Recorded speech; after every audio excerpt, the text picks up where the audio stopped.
The grand conference hall aboard the space station Concordia buzzed with nervous energy. Representatives from dozens of alien species sat around a massive circular table, their translators humming softly as they converted words between languages that had evolved on worlds light-years apart. The air recyclers worked overtime to accommodate the different atmospheric preferences of each delegation. Maria Santos stood at her assigned post near the main entrance, her human security uniform looking plain compared to the ornate robes and ceremonial armor worn by the alien guards. She had been on duty for 6 hours straight, watching diplomats argue about trade routes and territorial boundaries.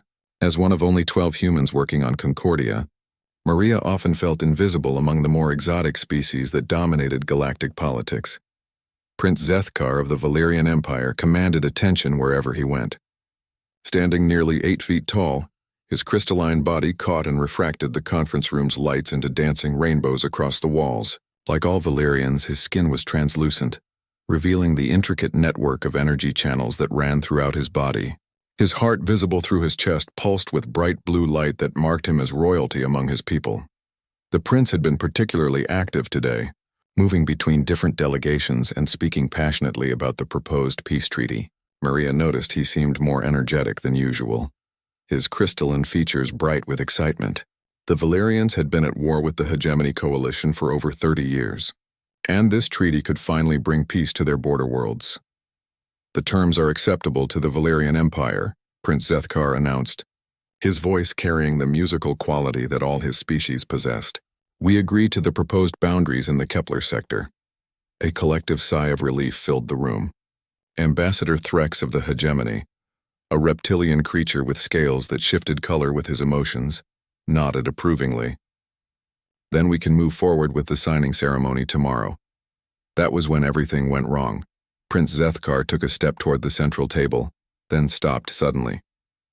His hand went to his chest, and Maria could see the blue light of his heart beginning to flicker. The steady pulse that had been strong all day started to stutter and dim. Your Highness? Ambassador Threx leaned forward, his scales shifting to a worried yellow. The prince tried to speak but only managed a weak gasp.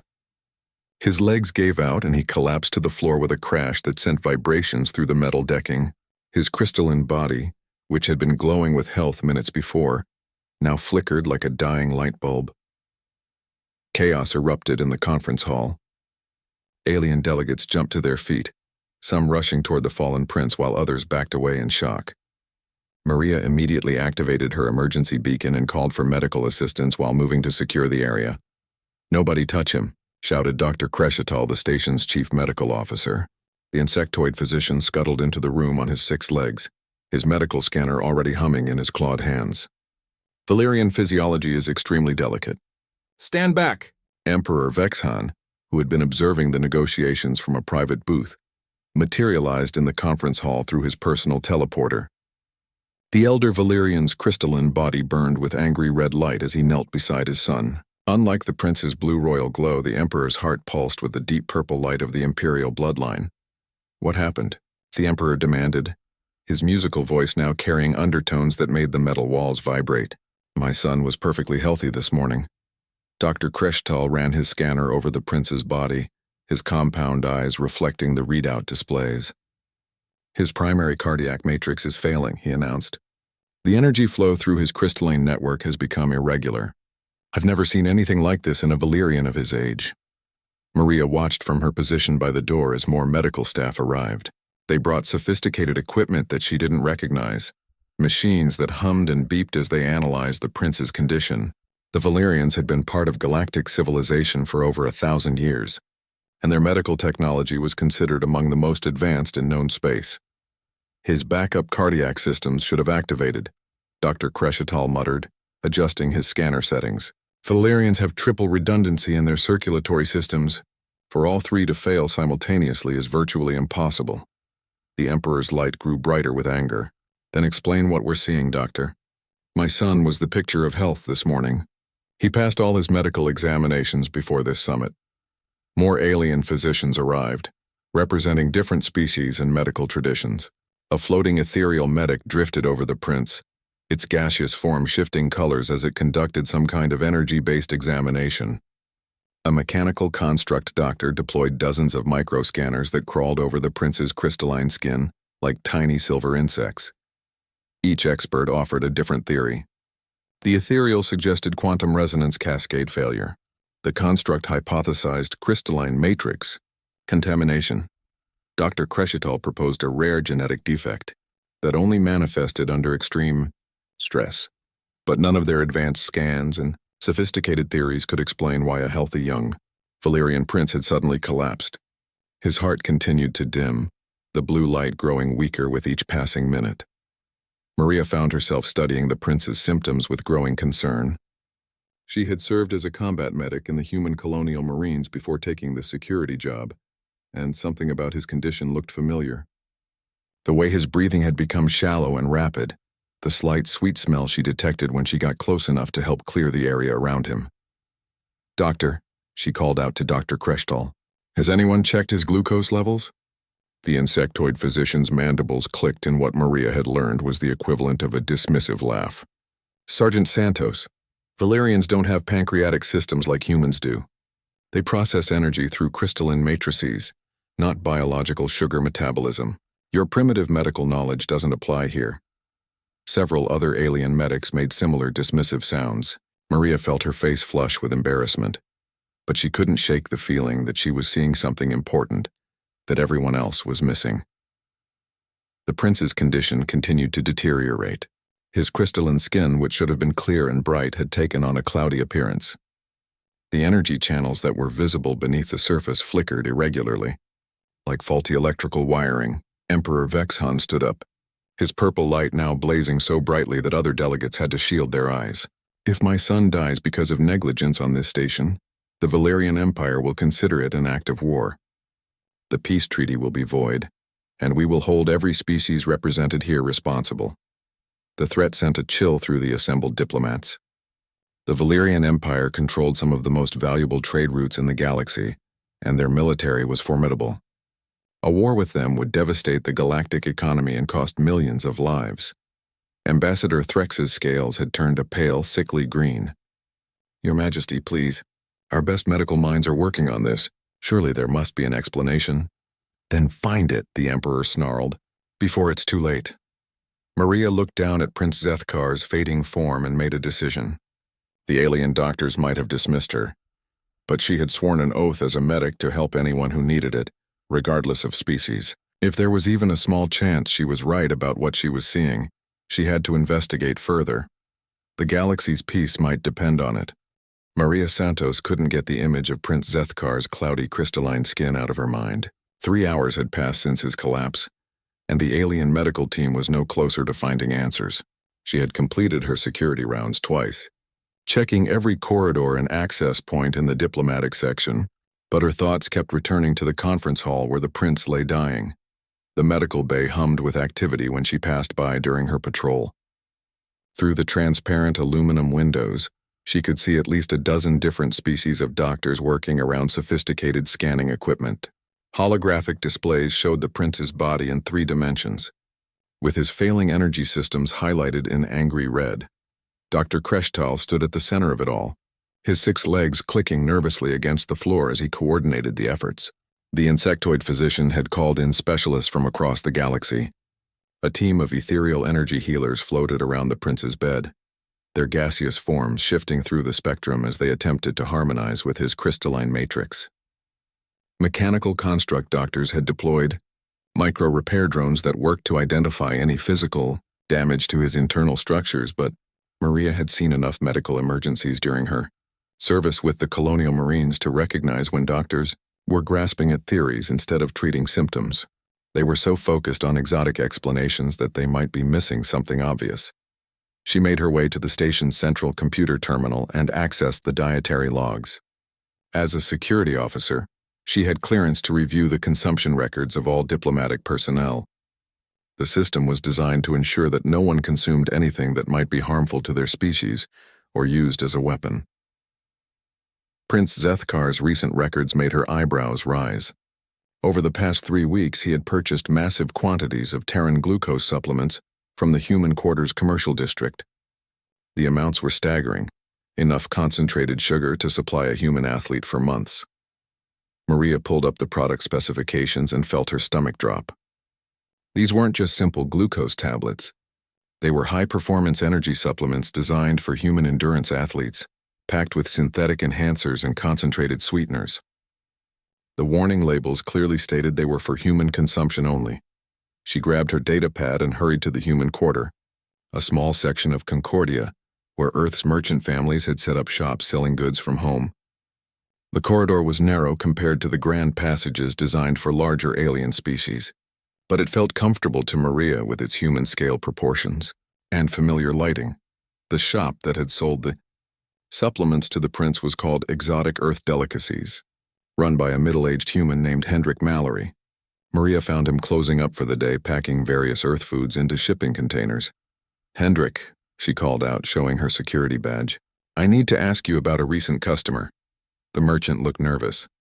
"Is there a problem, Sergeant? All my products are properly labeled and certified for interspecies trade.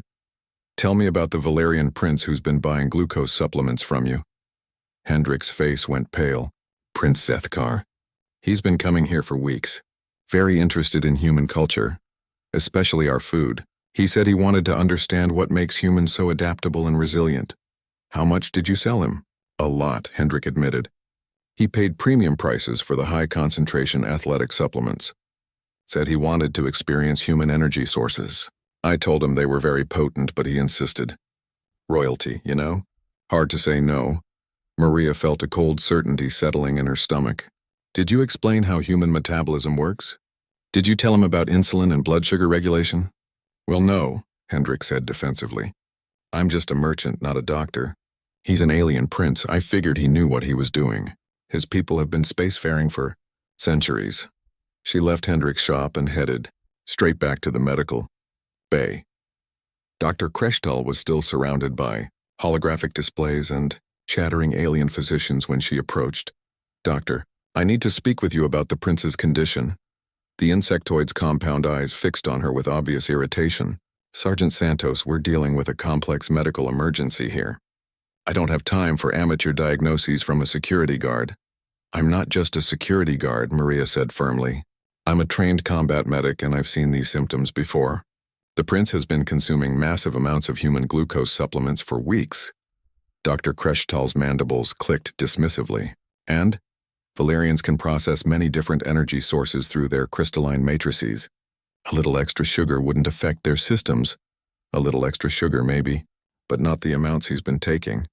These supplements are designed for human athletes who burn through glucose at incredible rates. The prince has been taking enough concentrated sugar to kill a human diabetic." "Sergeant, you're not listening," Dr. Kreshtal said with barely controlled patience. "Valerians don't have pancreases. They don't produce insulin. They can't develop diabetes because their energy processing works completely differently than human metabolism." Other alien doctors had gathered around now, and Maria could feel their skeptical attention. A floating ethereal medic pulsed with colors that she had learned indicated amusement. The mechanical construct doctors emitted small electronic sounds that served as their equivalent of laughter. "Your species has barely mastered interplanetary travel," one of the construct doctors said in its synthesized voice. "How could you possibly understand Valerian biochemistry when your own medical science is still in its infancy?" Maria felt her face burn with anger and embarrassment, but she forced herself to stay calm. "Maybe we don't understand Valerian biochemistry, but we understand what massive amounts of concentrated sugar can do to any energy processing system.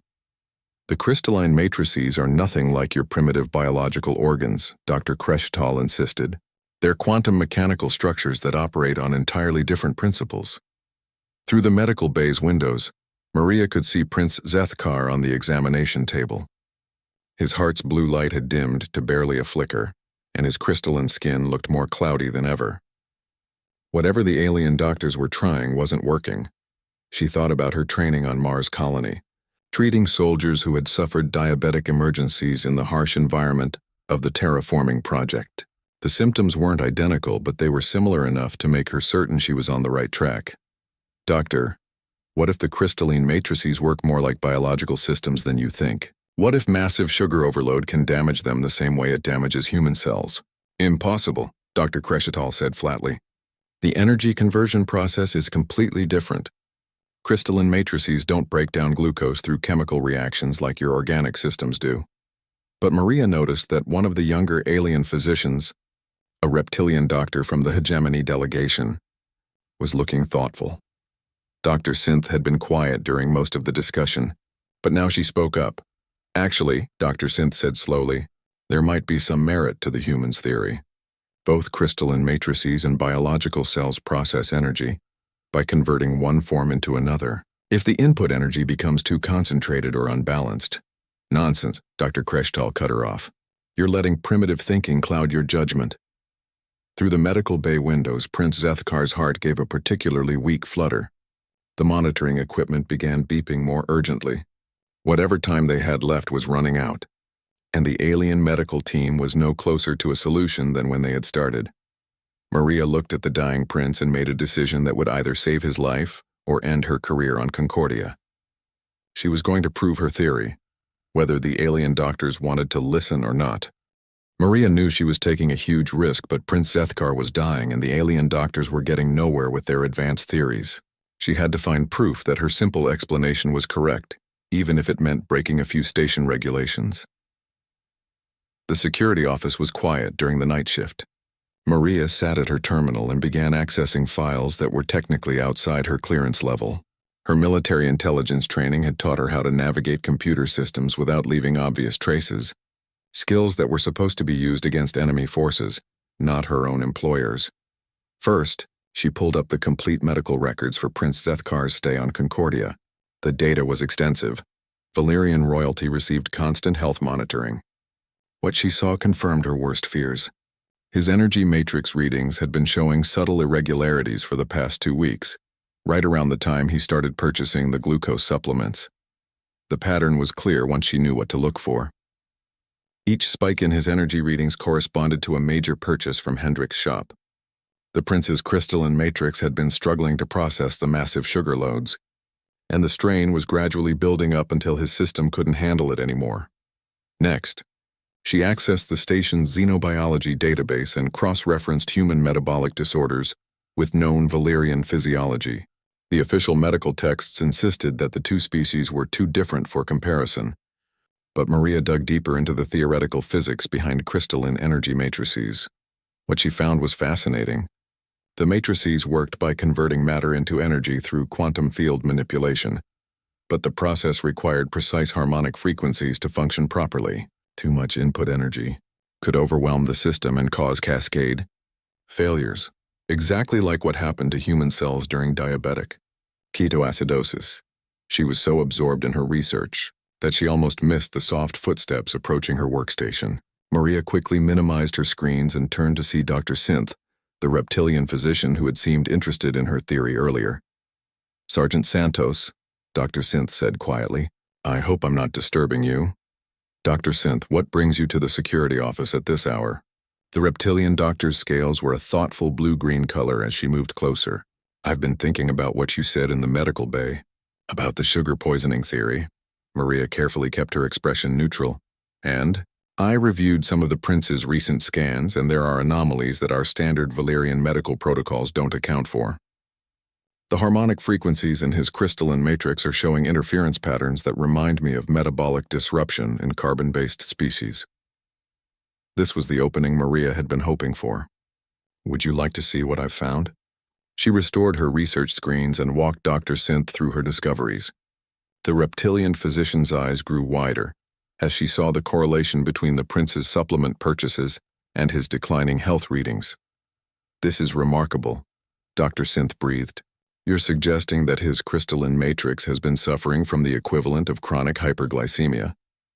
Exactly. And now he's in the equivalent of diabetic ketoacidosis, but with energy matrices instead of biological cells. The question is whether we can treat it using similar principles. Dr. Synth was quiet for a long moment, her scales shifting through different shades as she processed the implications. Dr. Kreshetal will never accept this theory. He's too invested in the idea that silicon-based and carbon-based life forms can't share medical conditions. Then we need more proof, Maria said, something undeniable.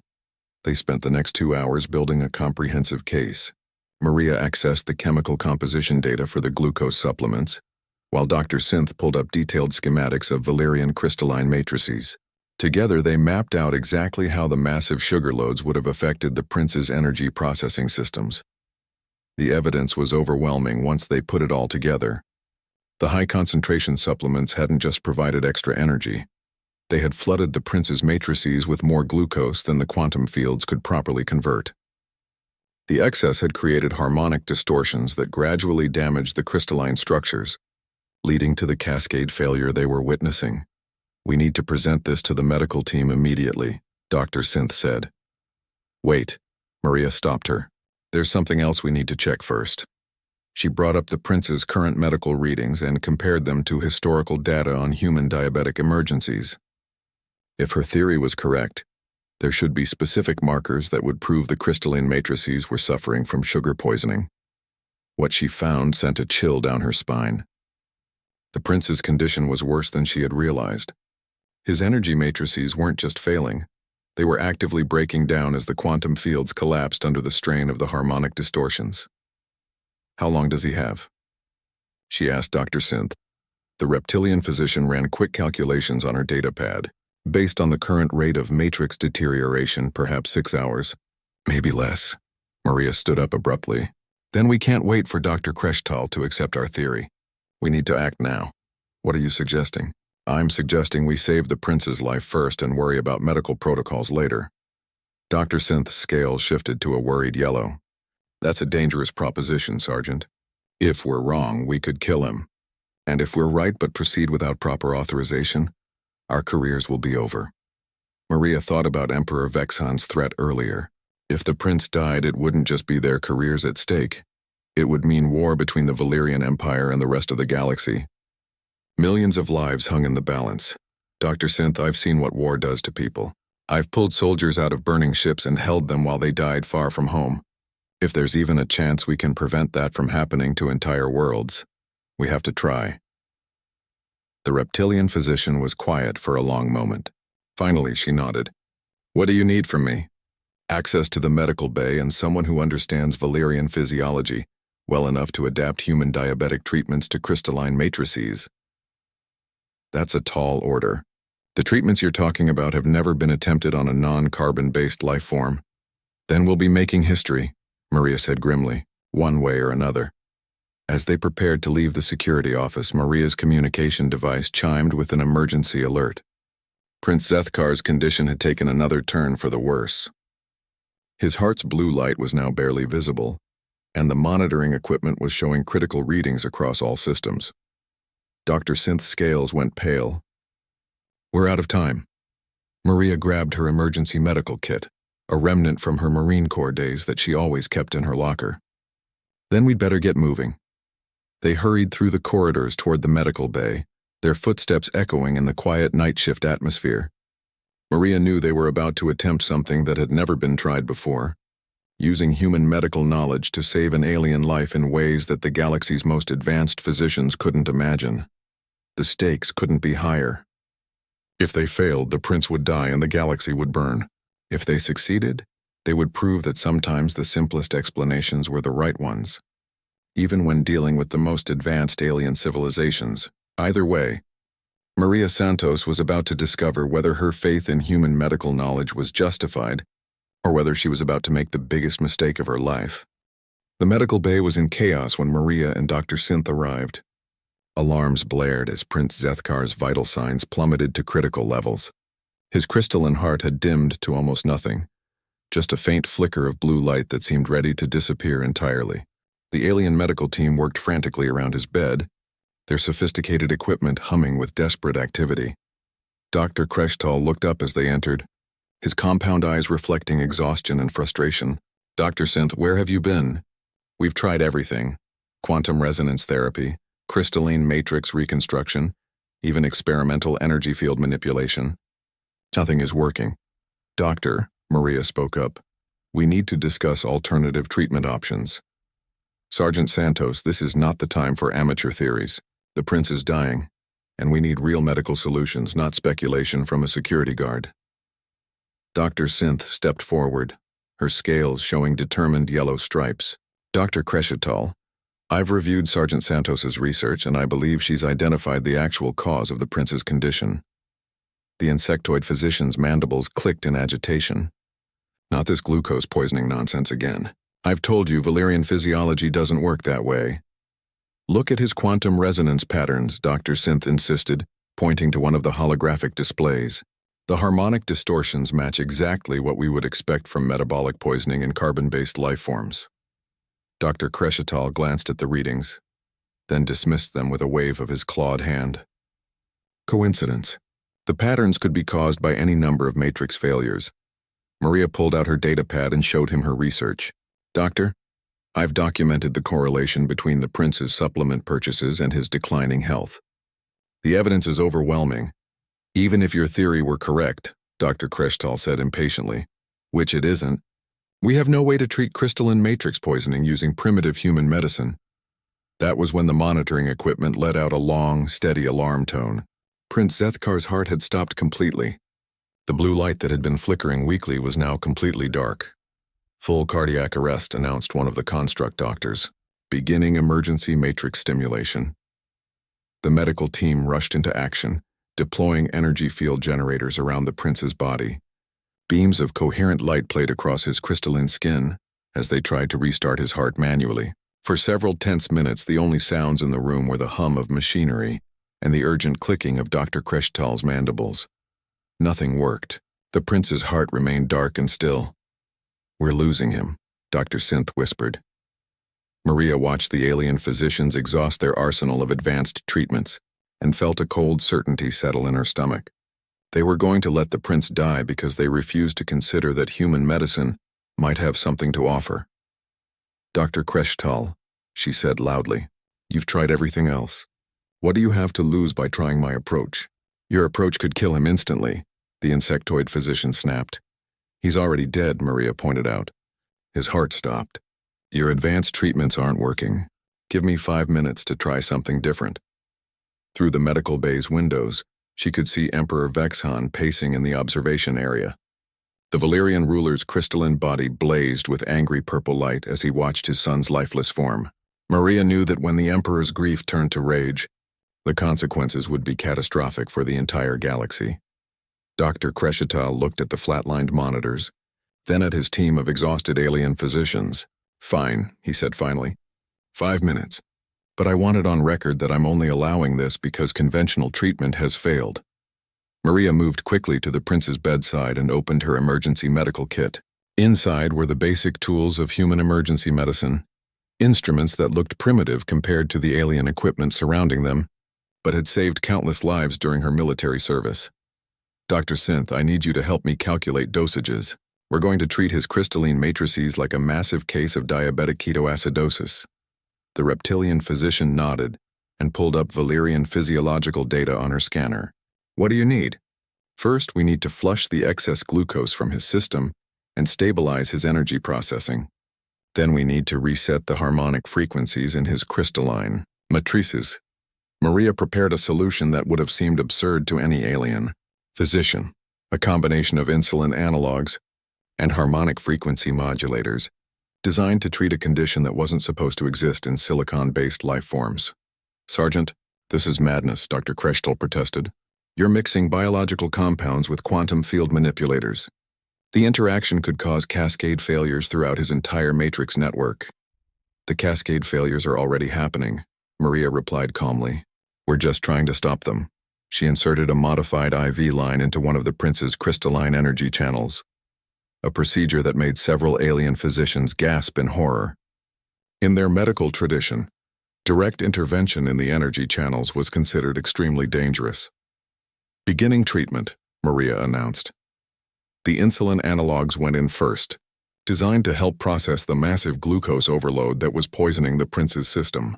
Maria had modified the compounds using Dr. Synth's calculations to work with crystalline matrices instead of biological cells. For a moment, nothing happened. Then the monitoring equipment began to show subtle changes in the prince's energy readings. The chaotic patterns that had been disrupting his system started to stabilize. Impossible, Dr. Crescital breathed. The quantum field distortions are decreasing. Next came the frequency modulators carefully calibrated to reset the harmonic resonance in the prince's crystalline heart. This was the most dangerous part of the procedure. If Maria got the frequencies wrong, it could shatter his matrices permanently. She watched the monitors carefully as she made microscopic adjustments to the energy field generators. The prince's heart remained dark and still, but the underlying quantum signatures were beginning to show signs of organization. "Come on," she whispered. "Work with me here." Dr. Synth monitored the readings and called out adjustments. Increase the resonance frequency by 0.03%. His matrices are starting to realign. Maria made the adjustment and held her breath. For a long moment, nothing happened. Then, like a star being born, a tiny spark of blue light appeared in the prince's heart. The spark grew stronger, pulsing weakly but steadily. The crystalline networks throughout his body began to glow as energy started flowing through them again. "Cardiac function restored," announced one of the construct doctors, its synthesized voice carrying a note of amazement. "Energy matrix coherence returning to normal parameters." Prince Zethkar's heart was beating again, its blue light growing stronger with each pulse. His crystalline skin began to clear as the harmonic distortions faded away. Dr. Kreshetal stared at the monitors in disbelief. "How is this possible? The treatment protocols you use don't exist in any medical database." "Sometimes," Maria said quietly, "the best solutions come from looking at problems in new ways. Human medicine might be primitive compared to your technology, but we understand metabolic poisoning better than anyone." The prince's breathing became stronger and more regular. His heart's blue light was now steady and bright, and the energy channels throughout his crystalline body were functioning normally. "Will he recover completely?" Dr. Synth asked. Maria checked the readings one more time. "The acute crisis is over, but he'll need careful monitoring for the next few days. And he definitely needs to stay away from human glucose supplements." Dr. Kreshetal looked at Maria with newfound respect. "Sergeant Santos, I owe you an apology. Your primitive human medicine just accomplished what all our advanced technology could not." Through the observation windows, Emperor Vexhan had stopped pacing. The angry purple light in his crystalline body was fading to a relieved blue as he watched his son's vital signs return to normal. The galaxy had just stepped back from the brink of war, saved by a human security guard who refused to accept that sometimes the simplest explanation wasn't worth considering. 3 days had passed since Prince Zethkar's miraculous recovery. The medical bay had been transformed from a scene of desperate crisis into something resembling a research laboratory, as alien physicians from across the galaxy arrived to study the unprecedented treatment that had saved the prince's life. Maria found herself at the center of attention she had never wanted or expected. Her simple security uniform had been replaced with the formal dress of a diplomatic advisor, complete with commendation ribbons that felt strange against her chest. The transformation still felt surreal. Prince Zethkar sat up in his medical bed, his crystalline skin once again clear and bright. His heart pulsed with healthy blue light, and the energy channels throughout his body showed perfect harmonic resonance. He looked exactly as he had before the crisis, except for the way he watched Maria with obvious respect and curiosity. "Sergeant Santos," he said in his musical voice, "I understand I owe you my life." "Just doing my job, Your Highness," Maria replied, still uncomfortable with the formal attention. "No," the prince said firmly. "You did far more than your job required. You risked your career and your standing to save someone from a species you barely knew. That shows a kind of courage that my people greatly admire." Dr. Kreshetal approached, the bed carrying a datapad filled with research notes. The insectoid physician had spent the past 3 days studying every aspect of Maria's treatment, trying to understand how human medical knowledge had succeeded where advanced alien medicine had failed. "The implications of your work are staggering," he told Maria.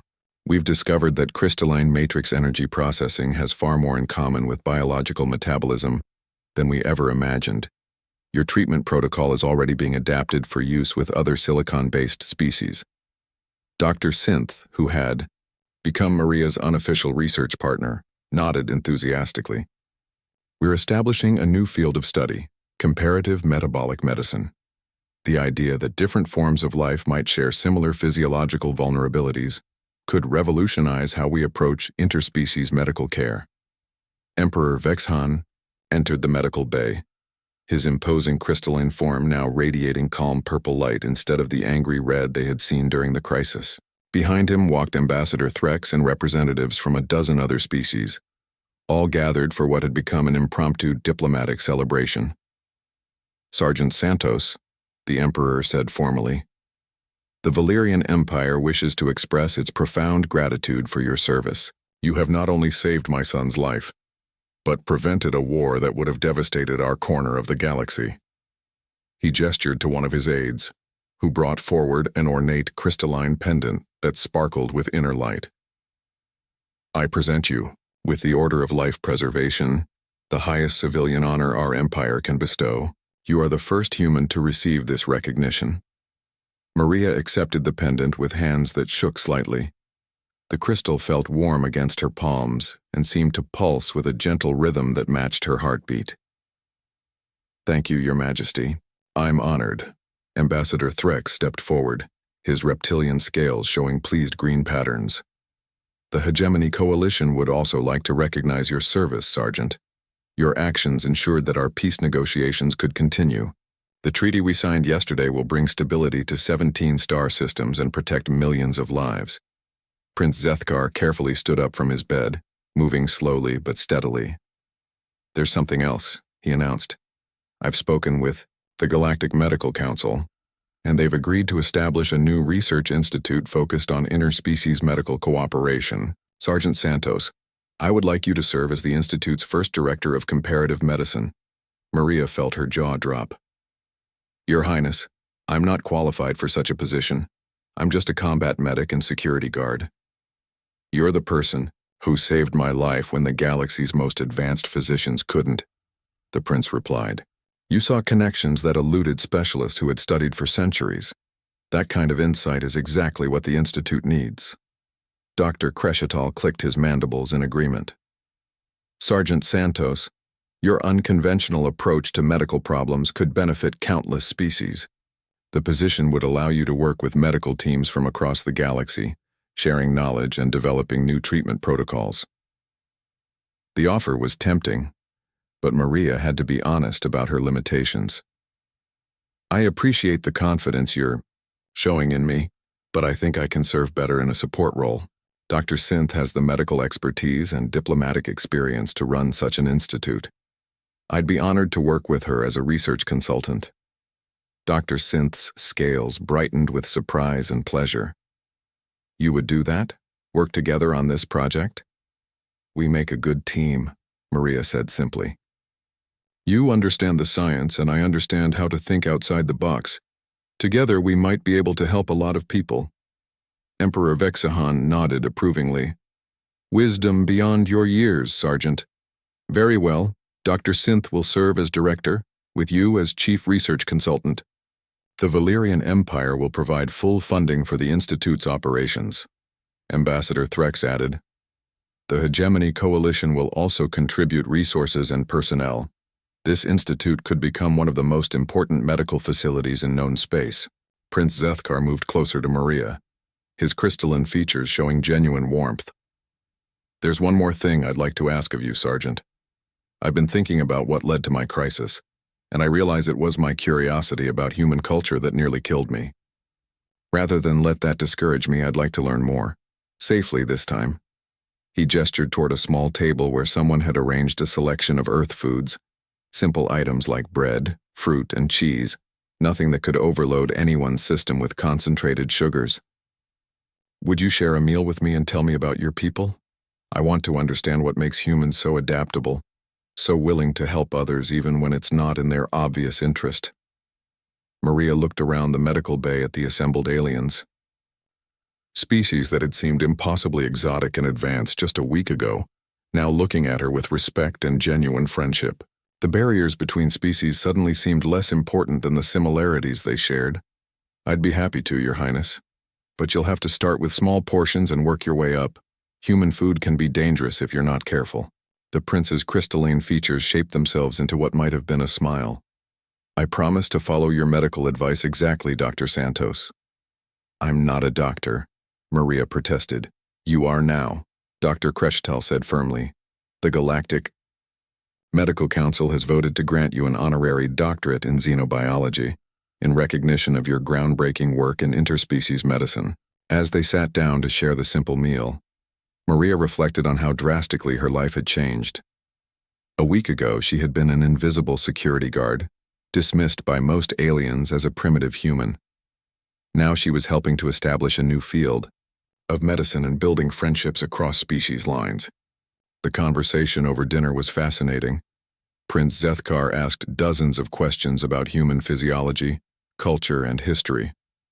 Maria found herself explaining everything from the evolution of human endurance hunting to the development of field medicine during Earth's various conflicts. Your species is remarkable, the prince concluded. You've survived in environments that would kill most other life forms, and you've developed medical techniques based on practical experience rather than theoretical perfection. That combination of toughness and creativity is exactly what the galaxy needs.